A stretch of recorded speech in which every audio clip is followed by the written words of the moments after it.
Hey everybody, I want to just give you guys a quick video to help you with using the monitor system. So a lot of you have said that it's confusing, you don't know how to get a good sound, that type of stuff. So we're going to talk about the functions of the things on here and then just a couple simple mixing principles. So the first thing I would recommend you do when you come in is to reset your monitor system. And so the easiest way to do that is to press and hold recall and store together and then hit mute. And watch this. So it's got a setting here, it's going to wipe it. So it resets the whole thing. And what that does is it turns your volume off on all of these, so you're starting from scratch here, okay? So I would start by doing that. I think that's really helpful with how many people are using the monitors. Everybody has a different preference for how things are panned or levels, that type of stuff. On the P16, I'm just going to quick go through the different, what all these knobs and buttons do, okay? So these ones right here are the channel selectors. So this would be vocals, handheld, that's what HH stand for. So vocals are right here, the keyboards, the piano, bass, guitar, acoustic. So this just selects which instrument you're controlling. And then when you select that, you can use the volume knob to adjust what you want. You can pan if you want it to go right or left, that type of thing. So that's what these are right here. First, we're just talking about volume. So where are all the places where volume is affected? Sometimes your volume's too loud, sometimes it's too quiet, and you don't know why you're not getting enough volume. So first of all, you've got on your belt pack, you've got this, the on switch that is also your volume, okay? I would recommend just turn that on, open it up, and start from there, okay?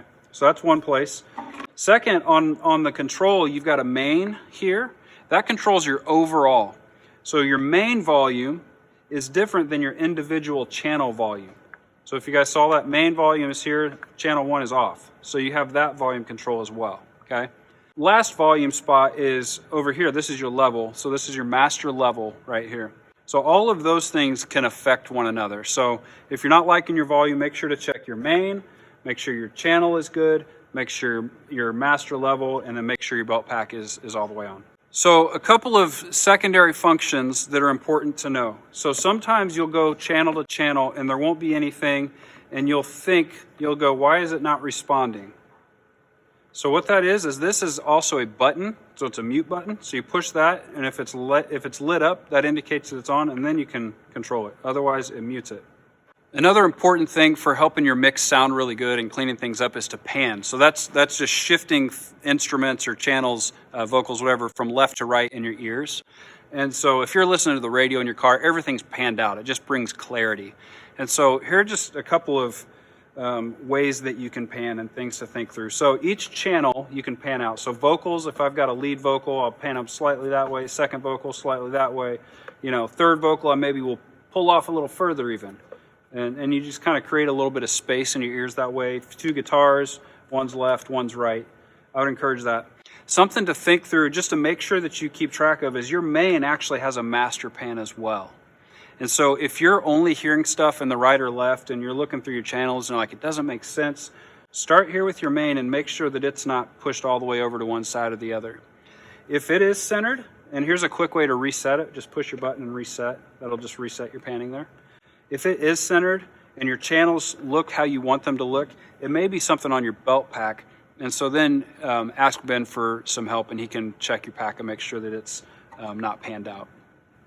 Another thing that's really helpful is the equalizer up here. And I would say generally, you can reset and that's fine. Here's the trick. So the red lights underneath it, the red LED lights. So if I go to the vocal 1, and I want to adjust the bass. So say everything sounds muddy. This is something I would recommend for vocalists to help your ears not be so muddy, is to roll the bass back. The way to see where it's set, right now it's not lit up. If you roll the volume, it will light up when it's where it's set. Do you see that? The light just came on. So that means that it's right now set here. So if you go, I want to take some bass out, then you just roll it back a little bit, like that. So if we're on a different channel, I'm going to show you this real quick. Select a different channel.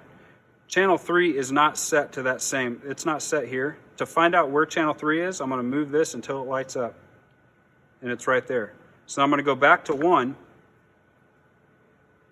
And that's where we previously had it set. So you can go through and do that. I would recommend not messing with it too much. I think if you reset it, it's probably good. For vocalists, rolling out the bass will be really helpful. For me, maybe on a guitar, I might bump the treble a little bit if I want it to be a little more articulate or something like that. But that's how you use the equalizer. Finally, the metronome. So this is really important for us to be able to stay together. So band, vocals, everybody needs to have the metronome audible in your ears. So if you don't hear the metronome, probably need to turn it up. So from a mixing standpoint, a couple of simple tips. For vocalists, it's helpful to roll the bass back. That'll clean up your mix a lot. Another helpful thing that vocalists struggle with a lot is the drums. So you get a lot of cymbals or a lot of the drums that you don't want. I would encourage you potentially, maybe outside of a kick and snare, I would turn these ones off completely, like your left and right sub mixes, and potentially roll off all of the drums if that's helpful for you. Just make sure you have enough metronome. Another just kind of tip for mixing in general, if it's really muddy, I would always encourage you to find something to turn down first. So rather than turning yourself up, all that's going to do is overdrive your in-ears and make things more muddy. I would find something that maybe you could roll back a little bit, and that'll actually help clean things up rather than turning yourself up. So I would start by turning something down, panning a little bit, and then mess with your equalizer, and I think that'll help clear up your mix. Another tip for getting your in-ears cleaned up is to take stuff out that you don't actually need. So the easiest example of this is if we have 4 vocalists and maybe only 2 of the vocalists are singing the leads. If you're a band member, I would just turn them off. So we love you, other vocalists, but for cleaning up a mix, it'll muddy up things if you've got extra vocals that you don't actually need. Now, if you're singing, obviously you want to have all the vocals and consider muting the drums or something like that that's going to pick up in your mic already.